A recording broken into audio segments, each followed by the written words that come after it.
आइए अब हम चलते हैं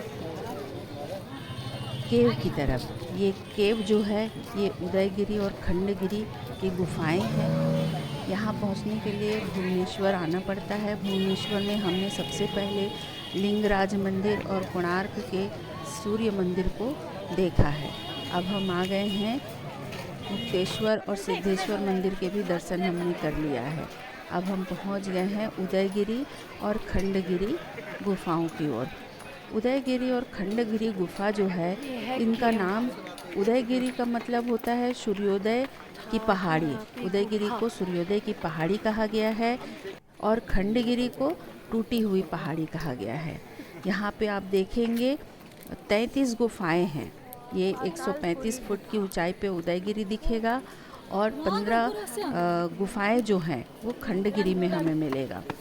ये 118 फुट पे ऊंचाई पे है। और सबसे बड़ी गुफा जो है यहाँ पे, पहली गुफा है वो है रानी गुफा। रानी गुफा जो है वो सबसे पहली गुफा कहा गया है इसमें, और इसमें कलिंगा वार का कुछ दृश्य भी देखने को मिलता है। ये 2 मंजिला है और 32 प्रकोष्ठ इसमें देखने को मिलेगा। ये आप देख रहे हैं, ये 2 मंजिला है और ये 32 प्रकोष्ठ इसके अंदर मिलेंगे। इसमें सूर्य देवता के रथ पे सवार वाली मूर्ति भी हमें देखने को मिलेगा। दूसरा है अलकापुरी गुफा। इसका मुख्य आकर्षण जो है वो शेर की मूर्ति है जो अपने शिकार को मुंह में दबोचे हुए है। तीसरी गुफा जो है मंचापुरी और स्वर्गपुरी गुफा है। ये गुफा में हम देखेंगे एक नर और मादा की आकृति जो पूजा करते हुए दिखाया गया है, और मुकुट पहने हुए छेदी नरेश वक्रदेव की मूर्ति भी हमें यहाँ मिलेगी। जैन धर्म का यह धार्मिक स्थल रहा है। इसके बाद हम देखेंगे, यहाँ और आगे हम बढ़ते जाएंगे तो खंडगिरी में जैन गुरु तीर्थंकर जो हैं, और इनकी भी मूर्ति मिलेगी, दुर्गा माँ की भी मूर्ति मिलेगी। ये आप देख रहे हैं, इसे हम हाथी गुफा कहते हैं। हाथी गुफा कहने का मतलब ये है कि ये हाथी के समान विशालकाय है, और इसमें जो है राजा खारवेला और उनकी रानी और उनके पुत्र, उनके जो अनुयायी थे, या उनके कह दीजिए आप लोग उत्तराधिकारी थे, इनका इस शिलालेखों में उल्लेख मिलता है। अभी आपको शिलालेख दिखाएंगे, और ये ब्राह्मी लिपि में लिखी हुई शिलालेख है। ये राजा खारवेला के टाइम की है। और इसके बाद हम देखेंगे ये जो विशाल गुफा आप देख रहे हैं, और इसमें और भी गुफाएं हैं जिसमें हम कह सकते हैं गणेश गुफा। आपको ये विशालकाय गुफा, ये हाथी गुफा कहलाता है। और जैसे मैं बता रही हूँ आपको कि ये विशाल है और ये खंडों में है ना। उदयगिरी और खंडगिरी में तो वही टूटी हुई गुफाएं, टूटी हुई पहाड़ है, और ये सारी गुफाओं का एक महत्व है। जो हमारे दिगंबर जैन भिक्षु थे, ये अपनी तपस्या के लिए ऐसी गुफाओं को बनाया करते थे। ये जो आप देख रहे हैं छोटे छोटे कमरे हैं, इस पे हम अच्छे से खड़े भी नहीं हो सकते। इसमें इनका तपस्या करने का मतलब ये था कि अति संयम और उपासना की झलक इन गुफाओं में हमको देखने को मिलती है। ये हजारों साल पहले की बनी हुई गुफाएं हैं, 9वीं-10वीं शताब्दी की। ये है गणेश गुफा जिसमें हाथी दिख रहे हैं, ये गले में माला लिए हुए है। ये नाग गुफा है, जो इसका द्वार जो है नाग जैसे हैं। और यहाँ पे आप देखेंगे सर्प गुफा जिसको कहते हैं। इसमें उनके जीवन की, मतलब राजा खारवेल की जीवन रचित मगध भाषा में लिखा हुआ 2 शिलालेख मौजूद है। ये आप देख रहे हैं, गुफा में बहुत सारे शिलालेख हमें मिलते हैं। इसके अलावा यहाँ पे 9 मुनि गुफा कहा गया है। यहाँ 9 मुनियों का है, 9 तीर्थंकर का है। 12 भुजा गुफा है, 12 देवियों की प्रतिमा भी है। ये सिंह गुफा है, इसका मुंह जो है सिंह के समान है, इसलिए इसे बाघ गुफा कहा गया है। सिंह गुफा, बाघ गुफा इसे कहा गया है। आप देख सकते हैं यहाँ पे बहुत सारे ये हाथी गुफा है। आप इसका विशालकाय रूप देख सकते हैं। अब इसमें थोड़े थोड़े मतलब आप देखेंगे टुकड़ों में टूटते जा रहे हैं, खंड खंड में, है ना।